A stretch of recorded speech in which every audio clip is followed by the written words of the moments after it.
Vamos a tener un momento de oración, vamos a pedirle al Señor que nos ayude a comprender su palabra, que nos ayude en este tiempo a estar cerca de Él, que nosotros podamos encontrarnos este domingo, este primer día de la semana, de manera corporativa con el Señor. La adoración es parte esencial del pueblo de Dios y sin lugar a duda pudiéramos decir que la adoración es la esencia de la iglesia. La iglesia existe en el mundo primariamente para adorar a Dios. Es la única agencia en el mundo cuyo único objetivo central es la adoración. No tiene un objetivo más primordial que adorar a Dios. Por eso nosotros hoy, como iglesia, queremos adorarle a Él, queremos estar cerca de Él, queremos recibir de Él. Ese es nuestro objetivo y esa es la razón por la que este día ha sido instituido, para que nosotros descansemos de nuestros trabajos y vengamos a adorar al Señor. Vamos a orar con estas cosas en mente. Señor, nosotros te pedimos, oh Padre, que podamos en esta mañana recibir de tu palabra, aprender de ella. Nosotros queremos ahora sentarnos como buenos estudiantes y aprender de tu palabra, Señor. Tú eres el maestro, nosotros somos los estudiantes. Todos nosotros somos estudiantes. Tú eres el gran maestro. Por eso te pedimos en esta mañana que nos ayudes a comprender esta lección, a comprender tu palabra y a vivir por ella. En el nombre de Jesús, amén. Nosotros seguimos, no sé qué pasa, no.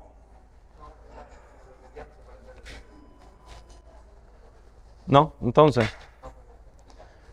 es que esto sí es importante para estas clases. Vamos a esperar que los hermanos pongan esto, pero vamos a ir recapitulando algunas cosas. En la clase anterior nosotros seguimos estudiando la escatología bíblica y desde la clase anterior nosotros hemos venido dándole algunas herramientas a la hora de ir al último libro de la Biblia. Así que lo primero que quiero que hagamos es que todos abramos nuestras Biblias en el último libro de la Biblia y podamos estudiar este último libro. Perfecto, ahí está. Entonces, podamos ir al último libro de la Biblia y dejar un poco nuestros temores de este libro, que es, por cierto, el único libro profético del Nuevo Testamento, porque estamos en esta serie de escatología o de profecía bíblica. Nosotros dijimos en la clase anterior, terminamos la clase con esto. Esto, mis hermanos, yo lo tengo escrito en mi buró. Cada vez que yo voy a leer Apocalipsis, se los comento de manera particular, yo trato de hacer esto. ¿Por qué razón? No porque no se pueda leer Apocalipsis sin esto, porque estaríamos dándole una inspiración a un estudio bíblico que no lo tiene. El libro es el inspirado, pero esto es muy útil, esto es una herramienta sumamente útil para estudiar Apocalipsis. ¿Qué es esto? Nosotros lo estudiamos en la clase anterior, pero para aquellas visitas que están acá por primera vez. Bueno, esto es un esquema que el autor William Hendriksen, el erudito bíblico William Hendriksen, nos pone en su libro Más que Vencedores, un comentario sobre Apocalipsis. Hendriksen dice en ese libro que Apocalipsis no es un libro continuo, no tiene el objetivo de ser escrito de forma continua. O sea, mis hermanos, cuando Dios inspiró el Apocalipsis, Dios no tenía como objetivo que Apocalipsis fuera un libro cronológico. Así como, por ejemplo, Hechos de los Apóstoles, uno puede darse cuenta fácilmente que es un libro cronológico. El segundo viaje misionero va narrado después del primero y el tercero va narrado justo antes del viaje a Roma del apóstol Pablo. Es un libro cronológico, sin embargo, Apocalipsis no lo es. Hendriksen dice que Apocalipsis es un libro que tiene un paralelismo progresivo. ¿Y qué significa eso? El libro de Apocalipsis consta de 7 secciones que cuentan de manera ilustrativa y metafórica los mismos acontecimientos que ocurrirán en el futuro, terminando todos con la segunda venida del Señor y empezando todos en la primera venida. Si uno divide Apocalipsis en estas 7 secciones, podremos darnos cuenta claramente que cada una de las secciones narran los mismos acontecimientos, desde la primera venida de Cristo hacia la segunda venida de Cristo. Apocalipsis no es un libro escrito de forma continua. Se narran los mismos acontecimientos que van desde la primera venida hasta la segunda venida. Sabemos que hemos terminado una sección porque hemos llegado al cuadro del juicio final, de la venida de Jesucristo en gloria y de la resurrección de los muertos. Y en último lugar, a medida que avanzamos por esas secciones, se nos dan cada vez más datos, cada vez más revelación de los acontecimientos. Por eso es progresivo. Asimismo es la Escritura también. Hermanos amados, si nosotros vamos a Apocalipsis con esto claro, podremos llevarnos el contenido de Apocalipsis de una manera mucho más eficiente, mucho más efectiva para nuestras almas. Si vamos a Apocalipsis pretendiendo que Apocalipsis es un libro continuo, que sus acontecimientos son continuos en el tiempo, nunca podremos entender lo que dice Apocalipsis. Por eso es que muchos de nosotros nos cuesta trabajo ir a este libro. Obviamente Apocalipsis es un libro que tiene una complejidad inminente. ¿Y cuál es la complejidad de Apocalipsis? ¿Cuál es su gran complejidad? Que es un libro alegórico, que no es un libro escrito con un mensaje llano. ¿Qué significa mensaje llano? Bueno, que está lleno de alegorías, lleno de un mensaje metafórico. Es una pintura en un óleo. Es como cuando te acercas a una galería de arte pintada por un autor que tiene como objetivo hacer alegorías en sus cuadros. Les iba a decir de Renacimiento, pero el Renacimiento es bastante literal. Pero cuando vas a una galería de Picasso, de un autor así, te das cuenta que está lleno de alegorías, lleno de metáforas, para expresar un mensaje real y verdadero, pero no es el objetivo del autor traernos un mensaje llano. Hermanos, eso es importantísimo a la hora de leer este libro de las Escrituras. Yo quiero que ahora todos juntos, esto fue la clase anterior, teniendo esto en mente, vayamos al capítulo del conflicto. ¿Cuál es el capítulo del conflicto de Apocalipsis? Apocalipsis 20 es el capítulo más conflictivo. ¿Por qué razón? Porque han salido varias escuelas de interpretación de la Biblia de este capítulo específico de Apocalipsis 20. Así que quiero que ahora vayamos a él. Vamos a leer Apocalipsis 20, los versículos del 1 al 10. Y fíjense en esta sección que Apocalipsis 20 está en la 7ª sección, empieza la 7ª sección. Déjame ver si ustedes entendieron lo que les dijo ese cuadro. Si Apocalipsis 20 comienza la 7ª sección, ¿de qué debe hablar Apocalipsis 20? ¿De cuál venida? Nunca de la segunda venida, porque cada sección comienza con la primera venida. Entonces no entendieron, tenemos que repetirlo de nuevo. Les dije 7 secciones que empiezan todas con la primera venida y terminan todas con el juicio final y la segunda venida. ¿De qué debe hablar Apocalipsis 22? 22. Debe hablar de la segunda venida, de lo que pasará después de la segunda venida. Y si ustedes buscan en Apocalipsis 22 en la Biblia, ¿de qué habla Apocalipsis 22? Hermanos, ¿cómo termina Apocalipsis 22? A ver, ¿cómo termina la Biblia? ¿Cómo termina la Biblia? ¿Alguien sabe qué dice el penúltimo texto de la Biblia? Amén. Sí, ven, Señor Jesús. El Apocalipsis 22 habla de los nuevos cielos, de la nueva tierra y de la segunda venida del Señor. Apocalipsis 20 empieza la sección hablando de la primera venida y de todos los acontecimientos que van unidos a la primera venida. Esto es muy útil, por eso les hice el examen. Es muy útil. Léanlo de esa manera y por lo menos dennos el beneficio de la duda. Léanlo de esa manera. Ahora vamos a Apocalipsis 20, los versos del 1 al 10. Dice el texto de Apocalipsis: vi a un ángel que descendía del cielo con la llave del abismo y una gran cadena en la mano, y prendió al dragón, la serpiente antigua, que es el diablo y Satanás, y lo ató por 1000 años.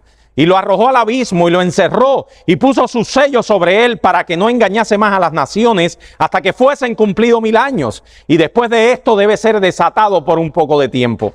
Y vi tronos, y se sentaron sobre ellos los que recibieron facultad de juzgar, y vi las almas de los decapitados por causa del testimonio de Jesús y por la palabra de Dios, los que no habían adorado a la bestia ni a su imagen, que no recibieron la marca en sus frentes ni en sus manos, y vivieron y reinaron con Cristo 1000 años.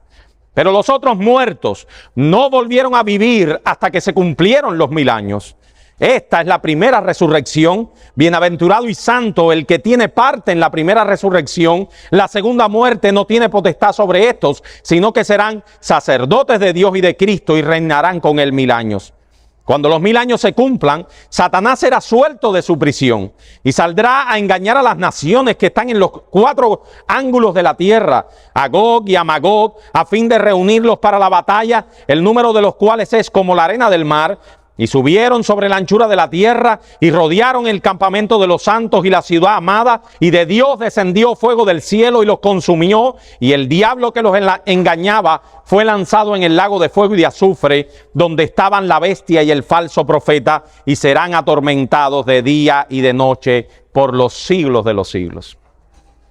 Comenzamos el estudio de Apocalipsis 20, centrando nuestra atención en los 3 primeros versos de Apocalipsis 20. Vamos a ir interpretándolo poco a poco para ir sacando, hermanos, el jugo de este hermoso capítulo de Apocalipsis. Versos 1 al 3. Dice así: vi un ángel que descendía del cielo, ahora lo leo más lento, con la llave del abismo y una gran cadena en la mano, y prendió al dragón, la serpiente antigua, que es el diablo y Satanás, y lo ató por 1000 años y lo arrojó al abismo y lo encerró y puso su sello sobre él para que no engañase más a las naciones hasta que fuesen cumplidos 1000 años, y después de esto debe ser desatado por un poco de tiempo. ¿De qué habla este primer versículo? Estos primeros 3 versículos. ¿De qué habla? Si pudiéramos resumir en qué habla todo, nosotros pudiéramos hablar de que habla de la atadura de Satanás. Una aparente atadura de Satanás. Si alguien lee esos 3 versos, la idea esencial de esos 3 versos es que una persona que se llama el dragón, la serpiente antigua, que es el diablo y Satanás, fue atado por un periodo de tiempo. Este pasaje nosotros pudiéramos hacernos estas 3 preguntas. ¿Cuándo Satanás fue atado? ¿Por cuánto tiempo fue atado? ¿Y con qué propósito fue atado? ¿No es verdad?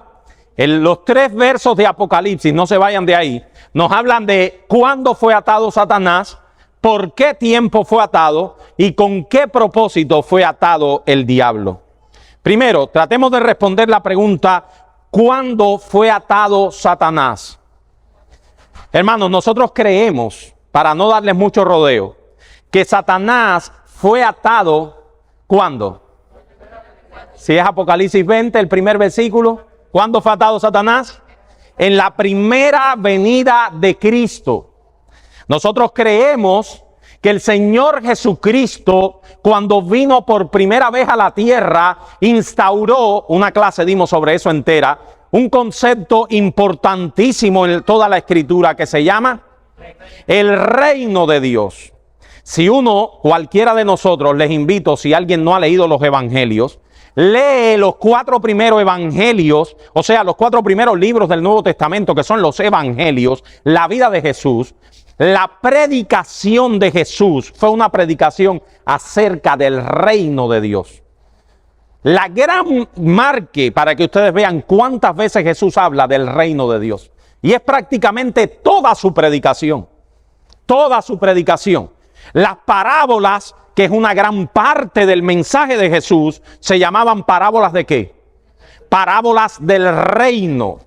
Jesús empezaba habitualmente las parábolas hablando ¿de qué? Diciendo que el reino ¿de qué? El reino de los cielos es semejante a. O sea, Jesús nos estaba describiendo el reino de los cielos. Así que en la primera venida de Cristo, Cristo como el rey de ese reino, vino a traer un reino a la tierra. Hermanos, y ese reino implica la atadura de Satanás. Y se los vamos a demostrar. Jesús dijo claramente que cuando Él trajo el reino de Dios a la tierra, el reino de los cielos se ha acercado. Jesús dijo claramente que eso implicaba la atadura del hombre fuerte, de Satanás. Vamos a leer, yo aquí le puse solamente el versículo más importante, pero vamos a leer Mateo 12, 22 al 29. No lo busquen, yo lo leo, pero lo marcan en su Biblia. Dice, entonces fue traído a él un endemoniado ciego y mudo y le sanó de tal manera que el ciego y mudo veía y hablaba. Y toda la gente estaba atónita y decía, ¿será este aquel hijo de David? Mas los fariseos al oírlo decían, este no echa fuera los demonios, sino por Belcebú, príncipe de los demonios. Sabiendo Jesús los pensamientos de ellos, que le estaban acusando de echar demonios por Satanás, les dijo, todo reino dividido contra sí mismo es asolado, y toda casa o ciudad dividida contra sí misma no permanecerá. Y si Satanás echa fuera a Satanás contra sí mismo, está dividido. ¿Cómo pues permanecerá su reino? Hermanos, hasta aquí. ¿Cuántos reinos hay? Dos reinos. ¿Lo ven en el texto? Hay un reino que Jesús le llama el reino de Satanás. Y ahora vean el reino que él viene a traer. Y si yo echo fuera los demonios por Belcebú, ¿por quién los echan vuestros hijos? Porque ellos serán vuestros jueces. Pero si yo por el Espíritu de Dios echo fuera los demonios, ciertamente ha llegado a vosotros el reino de Dios. O sea, ciertamente hay un reino dentro de un reino enemigo. No sé si ven el texto. ¿Lo ven claro, hermano? Jesús dice, el hecho de que yo pueda echar demonios es una señal evidente de que hay otro reino que no es el reino de las tinieblas. Hay un reino más poderoso inclusive. Y dice él, porque ¿cómo puede alguno entrar en la casa del hombre fuerte? ¿Quién es el hombre fuerte? Satanás. Jesús está diciendo, yo he entrado en la casa del hombre fuerte y ¿qué he hecho? He saqueado sus bienes. ¿Quiénes son los bienes? Nosotros. ¿Y qué ha hecho más? Yo le he atado. Porque si primero no le ata, y entonces podré saquear su casa. El reino de Dios, hermanos, ha sido instaurado en la tierra en la primera venida de Cristo, y Cristo ha sacado los bienes de Satanás, ha saqueado sus bienes, que somos nosotros, para traernos al reino de su amado Hijo. Dios nos ha trasladado del reino de las tinieblas al reino de su amado Hijo. Y eso lo ha hecho porque ha atado a Satanás. Porque Él es más fuerte que el hombre fuerte. Eso es un buen texto, pero hay muchos más. Les cito otro texto. Cuando los fariseos acusaban a Jesús, déjenme hacer esta apreciación del texto anterior. Cuando los fariseos acusaban a Jesús de echar fuera demonios por medio del poder de Satanás, Jesús dijo, yo soy más fuerte que él, yo verdaderamente primero le he atado. Ahora quiero que leamos el Evangelio de Lucas, en el capítulo 10. Ahí nada más que le puse la frase más importante o la frase esencial, pero les voy a leer todo el contexto. Nunca me gusta leer un texto sin su contexto. Este texto está en el contexto de ¿qué? ¿Alguien ha leído Lucas 10? Cuando los 70, la misión de los 70. La misión de esos 70 hombres que Jesús llevaba a predicar el Evangelio. Miren lo que dicen los primeros textos. Después de estas cosas designó el Señor también a otros 70, a quienes envió de dos en dos delante de él a toda ciudad y lugar a donde él había de ir. ¿A qué los envió, hermano? A predicar el evangelio, y les decía: la mies a la verdad es mucha, mas los obreros pocos. Por tanto, rogad al Señor de la mies que envíe obreros a su mies. Y aquí yo os envío como corderos en medio de lobos. Muy bien. Los primeros versos de Lucas 10 es la encomienda del Señor. El Señor los envía, les encomendó la obra.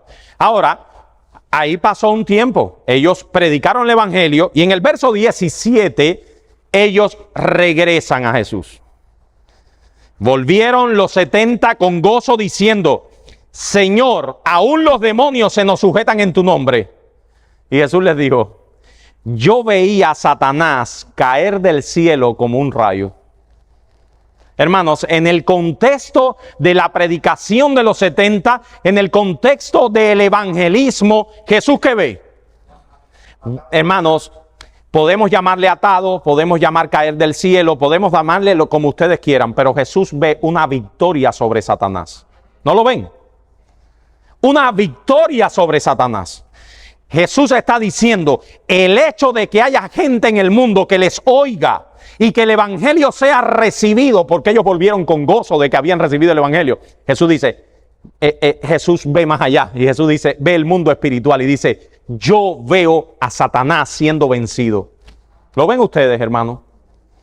Estas palabras, está de más decirlo, no deben ser interpretadas de forma literal, como que Satanás está cayendo del cielo. Más bien debe entenderse que ellas significan que Jesús vio en las obras que sus discípulos hacían una indicación de que el reino de Satanás se le acababa de asestar un golpe demoledor, que acababa de llevarse a cabo un cierto encadenamiento de Satanás, una cierta restricción de su poder. En esta ocasión, la caída o atadura de Satanás está relacionada directamente con la actividad misionera. Hermanos, a veces nosotros damos cosas por entendido. Yo estoy aquí hoy, yo voy a la iglesia hoy, yo soy cristiano hoy, pero como yo comentaba ayer con mi hermano Oscar, hay un mundo espiritual real detrás de nosotros. Y hay una batalla real. Y el hecho de que tú hoy ames a Cristo y estés en este reino de la luz es porque Cristo ha librado una batalla por ti, una batalla espiritual por ti. Satanás ha sido vencido por ti. Tú eras un bien de Satanás y Cristo te ha trasladado a su reino. Este es un reino en medio de un reino enemigo. Les cito otro texto. Otro pasaje que relaciona la restricción de las actividades de Satanás con la obra evangelística. Leamos este texto, que es un texto bellísimo. En Juan capítulo 12, versículos 31 al 32, pueden leer todo el contexto si quieren. Jesús dice, un texto importantísimo también: ahora, ¿cuándo es ahora? ¿Qué es ahora en ese texto? ¿Cuándo es ahora? En la primera venida del Señor. Ahora es el juicio de este mundo. Ahora el príncipe de este mundo será echado fuera. Y yo, si fuere levantado de la tierra, a todos atraeré a mí mismo. A todos atraeré a mí mismo. El príncipe de este mundo. ¿Quién es el príncipe de este mundo? Satanás. Ese príncipe ha sido echado fuera. Y entonces Jesús ha atraído a sí mismo a los elegidos. ¿Lo ven en el texto, hermano? Dice William Hendriksen comentando estos textos: mientras que en el pasaje presente Jesús habla de la repentina caída de Satanás en el primer verso, en otros lugares el maestro se refiere a la expulsión del príncipe de este mundo en Juan 12. Y esto en relación con la propia actividad de Cristo de atraernos a Él, de atraer a todos los hombres a sí mismo. A esta caída y expulsión de Satanás hay que agregar otra expresión simbólica adicional, la de atar al hombre fuerte, a Belcebú. En la interpretación de Apocalipsis 20 del 1 al 3 deberíamos ciertamente hacerle justicia a estos pasajes. Una buena norma exegética es permitir que la Escritura interprete a la Escritura. Hermanos, Esto parecen palabras raras, pero se las traduzco más sencillas. Cuando tú tengas duda en un pasaje de la Escritura, ¿qué debemos hacer? Interpretar esa Escritura a la luz de la misma Escritura. De la misma Escritura. Por eso es que a veces a los pastores nos traen pasajes complejos. Y yo habitualmente le digo a los jóvenes, a Julito que me viene a mí y me dice, y yo le digo, Julito, yo lo que sí estoy seguro es este texto, este texto, este texto, este texto. Y si yo tengo seguro estas cosas sólidas, este texto no puede decir lo que aparentemente me parece que dice. ¿Entienden eso, hermano? No puede, porque hay textos claros que interpretan este texto oscuro. La Biblia se interpreta a sí misma. Les leo otro texto que es bello, hermoso y cristalino como el agua. Miren lo que dice el autor a los Hebreos en el capítulo 2, en los versos 14 al 15. Así que por cuanto los hijos participaron de carne y sangre, él también participó de lo mismo. ¿Quién? ¿Quién? ¿Quién participó de sangre y carne? Por nosotros, Cristo mismo. ¿Para qué? Para destruir en la segunda venida. No. Por medio de la muerte, al que tenía el imperio de la muerte, esto es al diablo, y librar a todos los que por el temor de la muerte estaban durante toda la vida sujetos a servidumbre. ¿Lo quieren más claro que eso? Jesús con su muerte destruyó al diablo. Es esa gran paradoja de la fe. El que muriendo es el vencedor. ¿No les parece una paradoja? Alguien muriendo en una cruz, aparentemente vencido, es el vencedor. El que muriendo es el vencedor. Él destruye al que tiene el imperio de la muerte y libra a los que estaban siendo sus esclavos. Y la palabra griega que se usa en este texto y se traduce en la Reina Valera destruyendo, es la palabra katargeo, que literalmente dice reducido a la impotencia, para que nadie se vaya a llamar a malas interpretaciones. La Reina Valera desafortunadamente lo traduce destruyendo, pero Jesús lo que dijo literalmente es reducido a la impotencia, katargeo. Esa es la misma expresión que aparece en Romanos 6:6. En Romanos 6:6 dice, para que el cuerpo del pecado sea destruido, a fin de que no sirvamos más al pecado. ¿Qué está queriendo decir este texto? ¿Que el cuerpo del pecado de nosotros fue destruido? ¿Hecho nada? No. ¿Fue qué? Fue más bien reducido a la impotencia. Y eso es lo que le llama Owen en su libro magistral. ¿Cómo le llama Owen a esto? ¿Cómo le llama Owen al cuerpo del pecado que es reducido a la impotencia? La mortificación del pecado. A eso es a lo que está llamado un creyente, a mortificar el pecado. Que el pecado nos reine más entre nosotros. ¿Cuándo Satanás fue atado, mis hermanos? ¿Cuándo Satanás fue despojado de su poder, de modo que ahora el pueblo de Dios pueda saquear su casa? Obviamente, estos textos claros nos dicen que en la primera venida de Cristo, Cristo ató al hombre fuerte. Su triunfo en la cruz ató a Satanás, lo redujo a la impotencia. Estos textos que acabamos de leer, aparte de la visión de Apocalipsis 20, son textos claros que nos hablan de esa atadura del Señor en su primera de Satanás en su primera venida por parte del Señor. Mi pregunta es siempre, ¿debemos interpretar estos textos claros a la luz de Apocalipsis 20? ¿O debemos más bien interpretar Apocalipsis 20 a la luz de estos textos claros? Debemos tomar los evangelios y las epístolas como el punto de partida. La Biblia se interpreta a sí misma. Así que habiendo visto en primer lugar cuándo fue atado Satanás en la primera venida, veamos en segundo lugar por cuánto tiempo fue atado Satanás. ¿Por cuánto tiempo? Por 1000 años dice el texto. No podemos librarnos de él. El texto dice que lo fue atado por 1000 años. Miren lo que dice. Si yo digo no podemos librarnos de él, porque algún dispensacionalista nos dice no te libres, dice por 1000 años. Vi a un ángel que descendía del cielo con la llave del abismo y una gran cadena en la mano, y prendió al dragón, la serpiente antigua, que es el diablo y Satanás, y lo ató por 1000 años. Lo primero que vemos en el texto es que hay mucho simbolismo envuelto. Seamos sinceros con el texto. La llave del abismo, una gran cadena en la mano, un dragón, una serpiente, un abismo.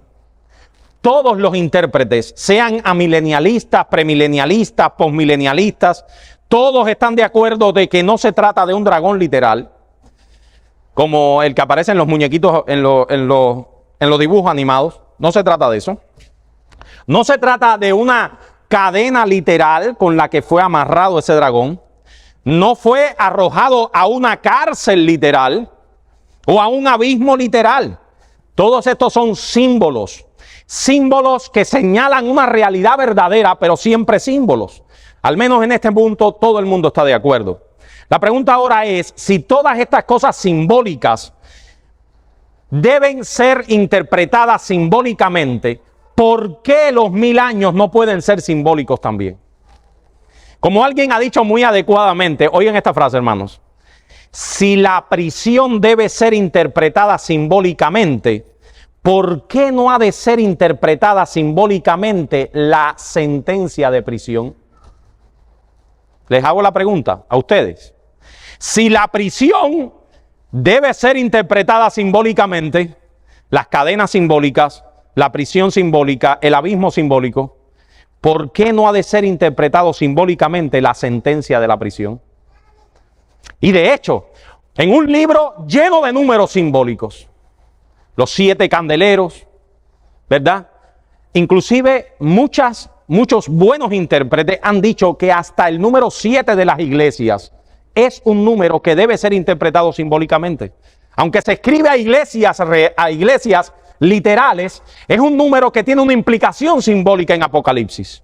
Los 144,000, el número de los caballos, los candeleros, todos son números simbólicos. Entonces, ¿por qué yo debo interpretar la sentencia de la prisión de manera simbólica?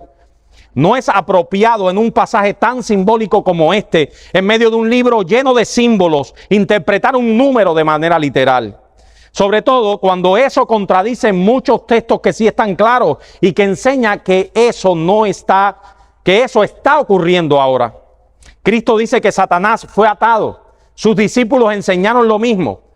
¿Por qué empeñarnos en interpretar de otra manera solo para que pueda encajar en un esquema que tenemos preconcebido?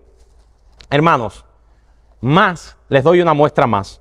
No existe en toda la Escritura, ni en el Antiguo ni en el Nuevo Testamento, un solo pasaje, aparte de Apocalipsis 20, que hable de un reino de 1000 años. No existe. No hay un solo texto claro que tenga un lenguaje simple y llano, hable de un reino de 1000 años. Y la semana próxima centraremos nuestra atención en los versos que vienen después, en los versos del 4 al 6, y será cuando explicaremos qué significa este asunto del reino milenial. Ahora bien, no estoy diciendo con esto que un solo texto de la Escritura no sea suficiente para probar una verdad. Lo que estoy diciendo es que este es un texto lleno de símbolos, y hay otro símbolo en el texto, y es el símbolo de la cantidad de años. Si nosotros interpretamos y vemos en el texto cuál fue el objetivo con que Satanás fue atado, muchos nos dicen, yo cuando hablo acerca de la atadura de Satanás con alguien en la primera venida de Cristo, ¿cuál es la objeción más frecuente que nos surge en nuestra mente? ¿Cuál es? Exactamente, hermano. Cuando yo le digo a alguien, oye, Satanás está atado, inmediatamente la objeción es, oye, ¿cómo tú me vas a decir Satanás está atado si este mundo está virado al revés? ¿No es verdad? ¿Cómo tú me vas a venir a decir a mí que Satanás está atado si este mundo está virado al revés? Pastor, dice usted que Satanás está atado en este momento. ¿Cómo explica entonces tanta maldad en nuestro mundo? ¿Cómo es posible que Satanás esté atado si este mundo va de mal en peor? ¿O es que usted no ve las noticias? Para responder a esta pregunta, debemos responder previamente otra interrogante, y eso nos lleva al tercer punto, hermanos. ¿Con qué propósito fue atado Satanás?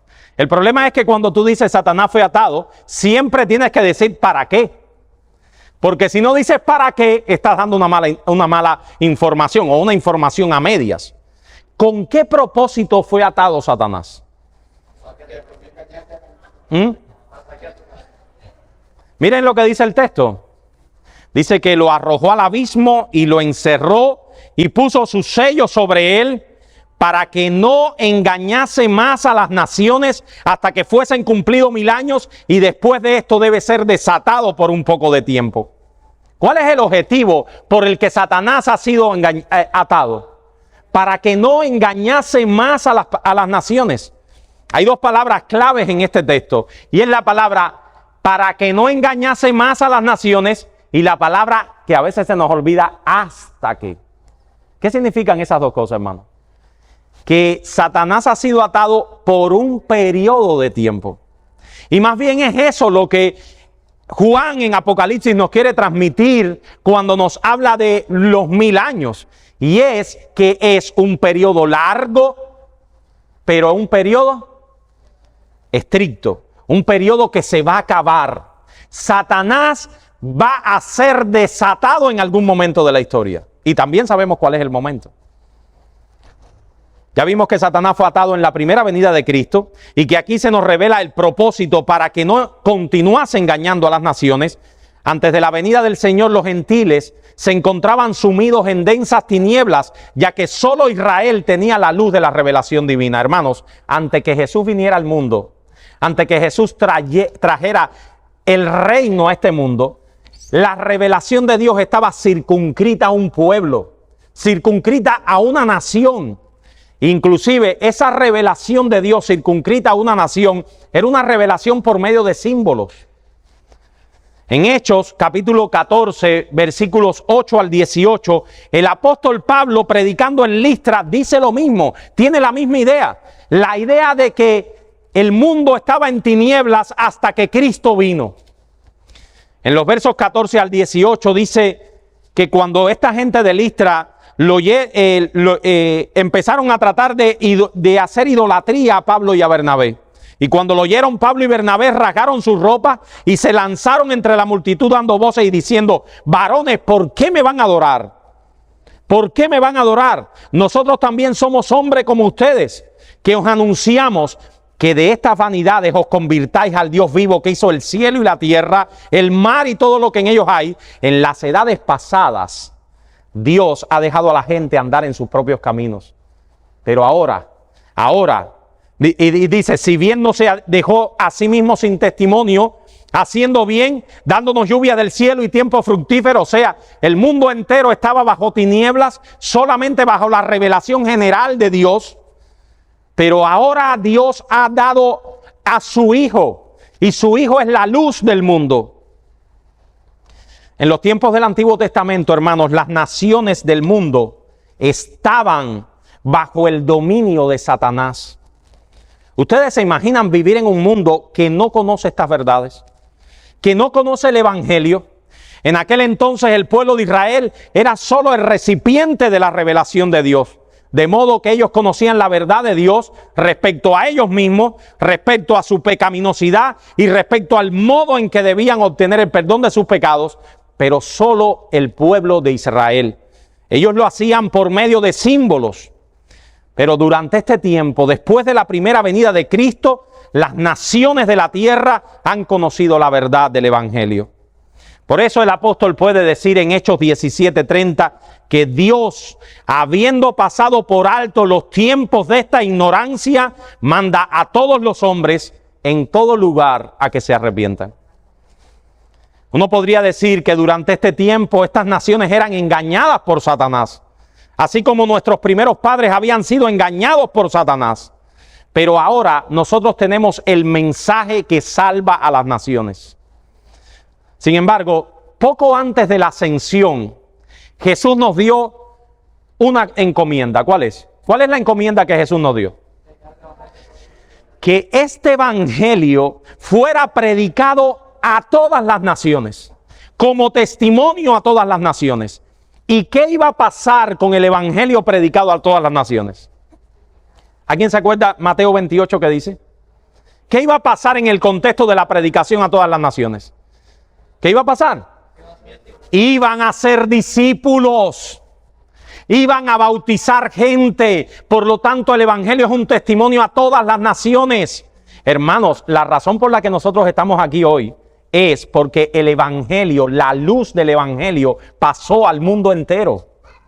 Y de hecho, si ustedes se recuerdan en una clase anterior, hay un signo de los tiempos que marca, que está bien enmarcado a la predicación del evangelio a todas las naciones. ¿Cuál es ese signo? ¿Cuál es ese signo? ¿Cuál es el signo que marca, uno de los signos que marca que el Señor Jesucristo está a las puertas en su segunda venida? ¿Cómo nosotros podemos decir, yo sé que Jesús no va a venir hoy? Exactamente. Nosotros dijimos en una clase anterior que hay un signo de los tiempos. Jesús dijo en Mateo 24 que este evangelio será predicado a todas las naciones. ¿Y qué pasará? Y entonces vendrá el fin. Vendrá el fin. De ahí la obra misionera.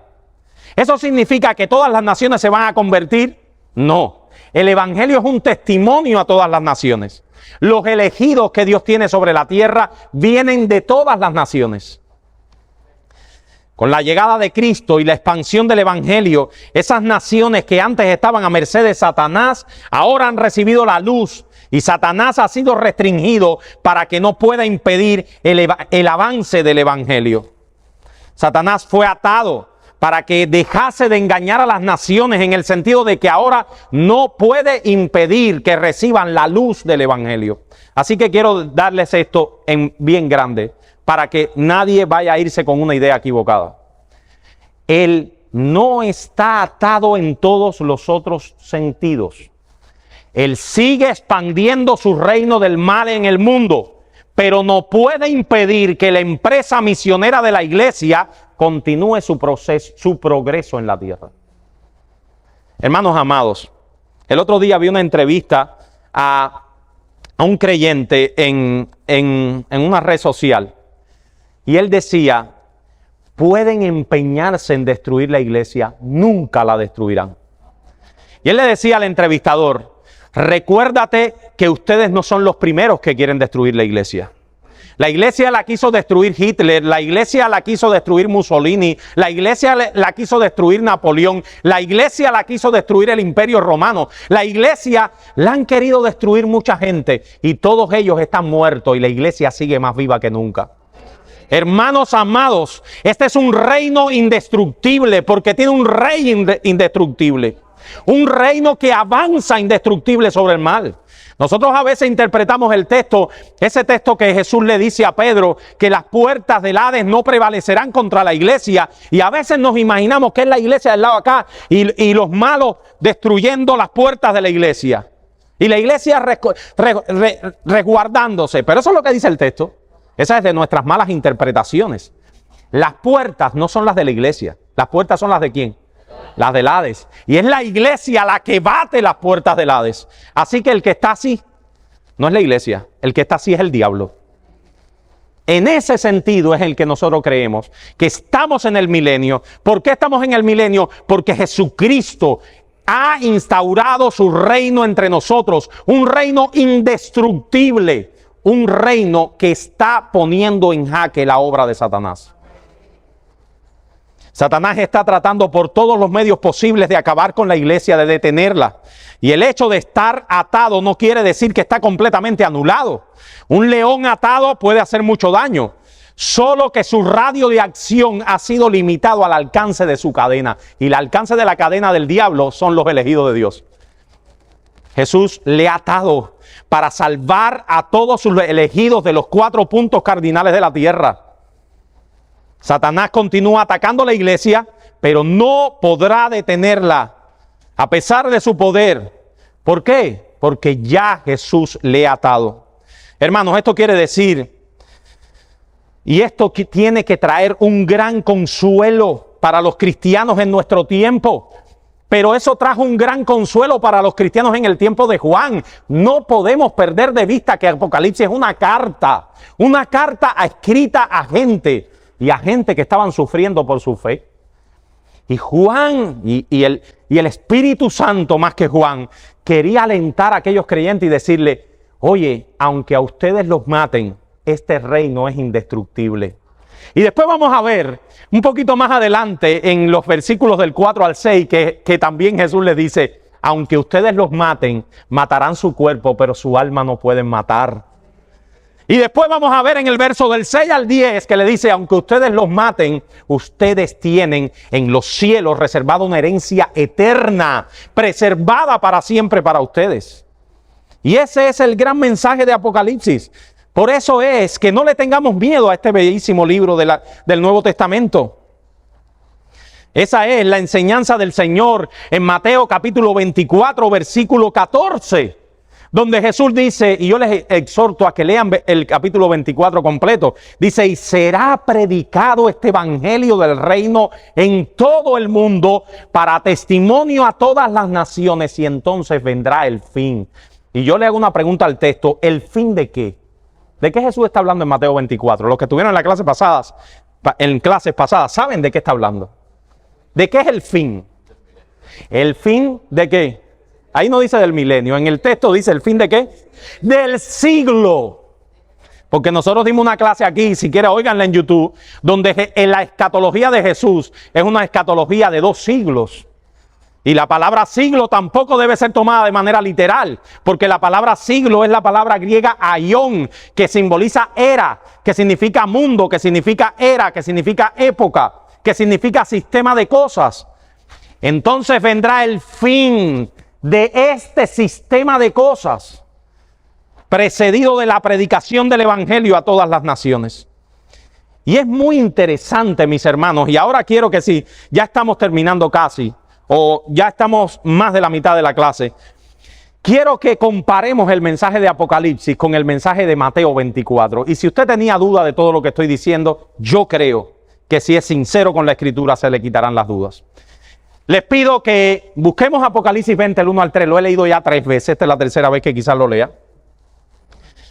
Y a un ángel que descendía del cielo con la llave del abismo, una gran cadena en la mano, prendió al dragón, la serpiente antigua que es el diablo y Satanás, y lo ató por 1000 años, y lo arrojó al abismo y lo encerró, y puso su sello sobre él, para que no engañase más a las naciones, hasta que fuesen cumplidos 1000 años, y después de esto debe ser desatado por un poco de tiempo. Y ahora lo que nos queda en este tiempo es preguntar, ¿y eso que Satanás va a ser desatado? Vamos a resumir lo que hemos dicho hasta ahora para no perdernos. Resumiendo, Satanás está atado por un periodo de tiempo definido. Satanás atado solo con un propósito, para que no engañase más a las naciones y poder rescatar gente de todas las naciones.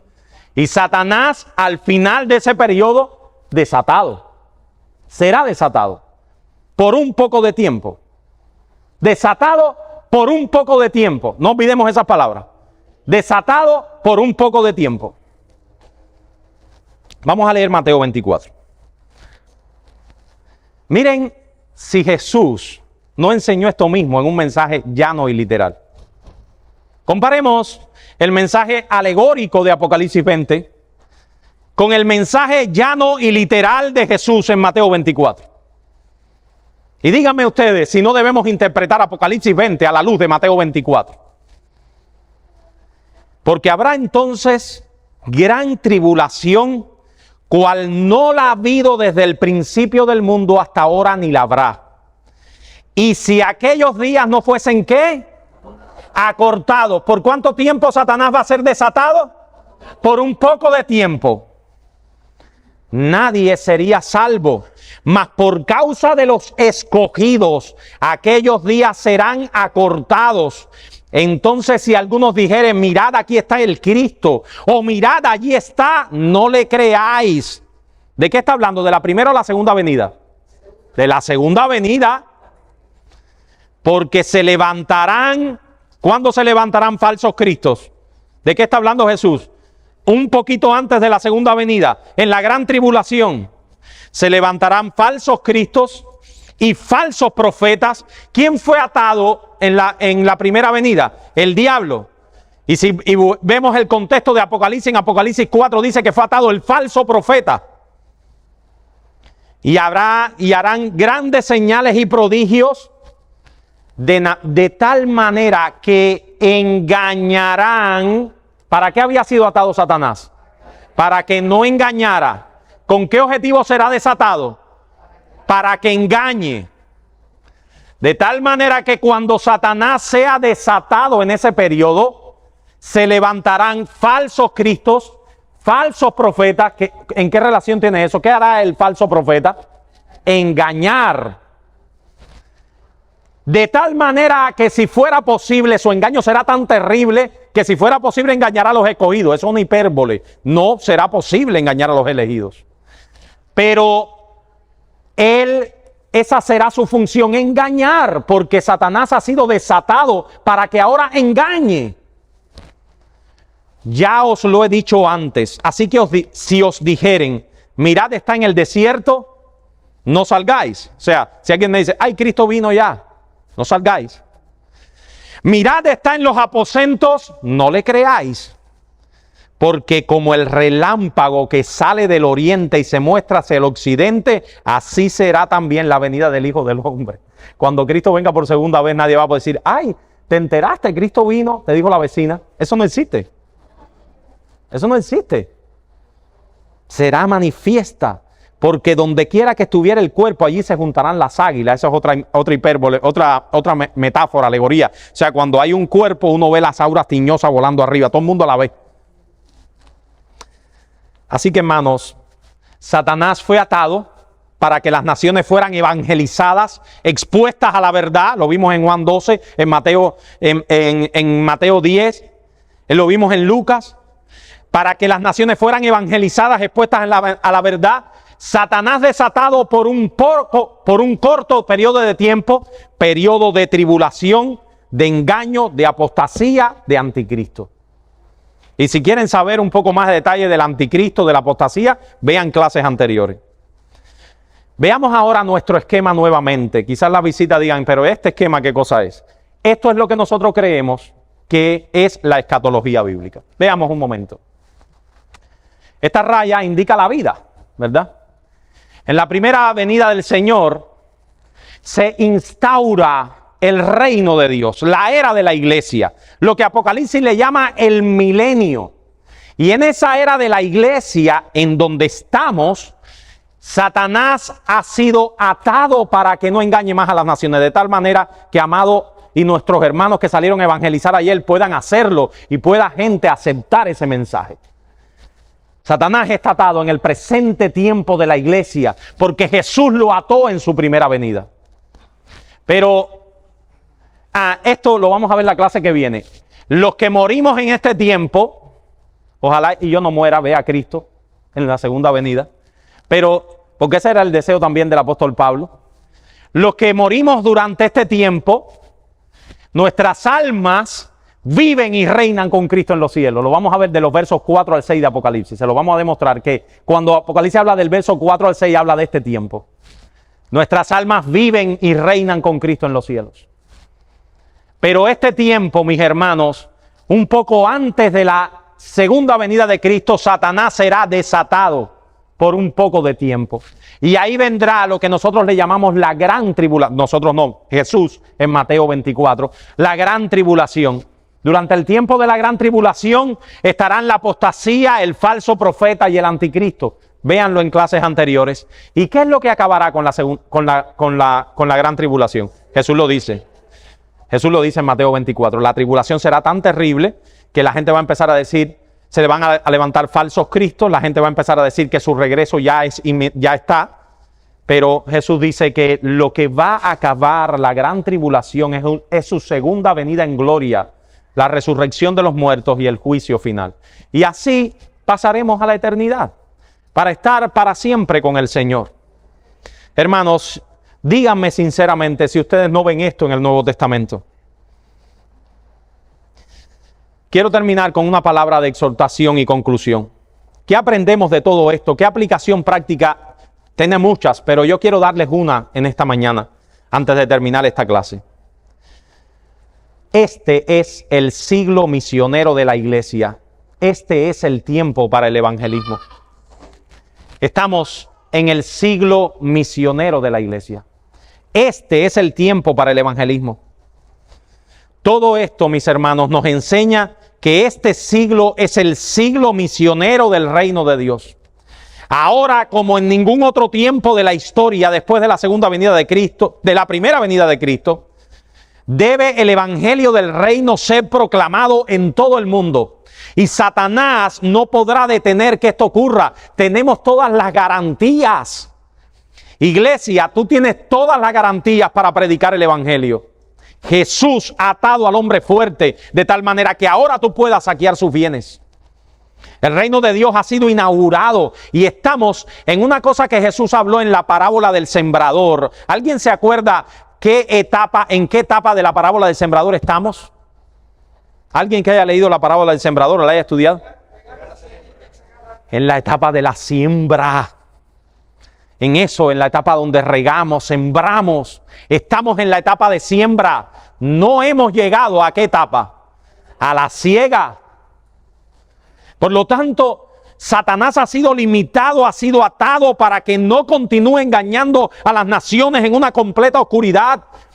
Satanás continuará dando coces y enfilando sus garras contra el pueblo de Dios para que no continúe llevando el evangelio a todo reino, tribu, lengua, nación. Pero no podrá, hermanos, ni con todo el poder del infierno, detener el mensaje de salvación de la iglesia. Detener que este mensaje de salvación corra y se expanda al mundo entero. Hermanos, ahora es el tiempo de predicar el evangelio. Ahora es el tiempo de llevar el evangelio a tu vecino, a tu compañero de trabajo. Pero aún ahora es el tiempo de la obra misionera. El evangelismo es deber de todos los que somos parte de la iglesia. Este es el tiempo que el Señor nos ha concedido para hacer esta obra. Es el tiempo para llevar el evangelio a otros. Hermanos, la iglesia es columna y baluarte de la verdad.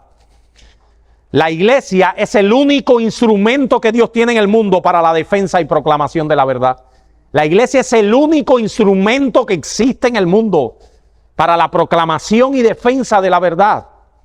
Y Satanás ha sido atado para que no pueda impedir que esa verdad resplandezca en el mundo. La iglesia tiene el poder del Espíritu Santo, un reino imbatible en medio de un reino enemigo. Termino con esta frase que me encantó del autor Jerry Bridges.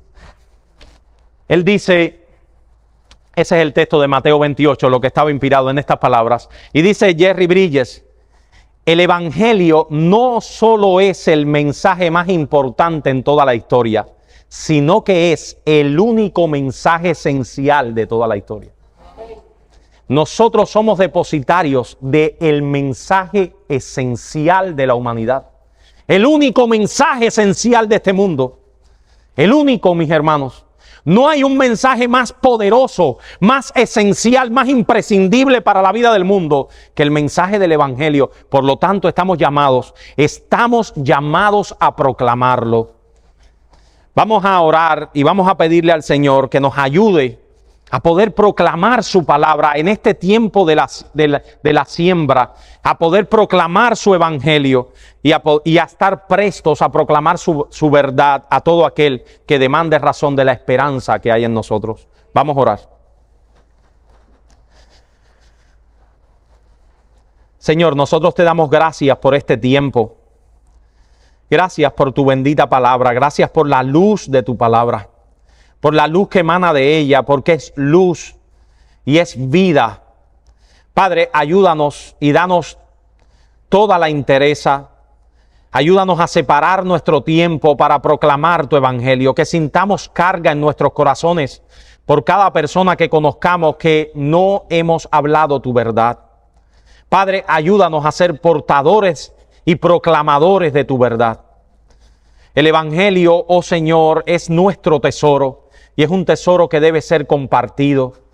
Padre, ayúdanos a compartir, nos damos la fuerza, la valentía para poder hacerlo, para poder orar por las misiones, orar por esos misioneros que ahora mismo están en lugares recónditos de la tierra proclamando tu palabra.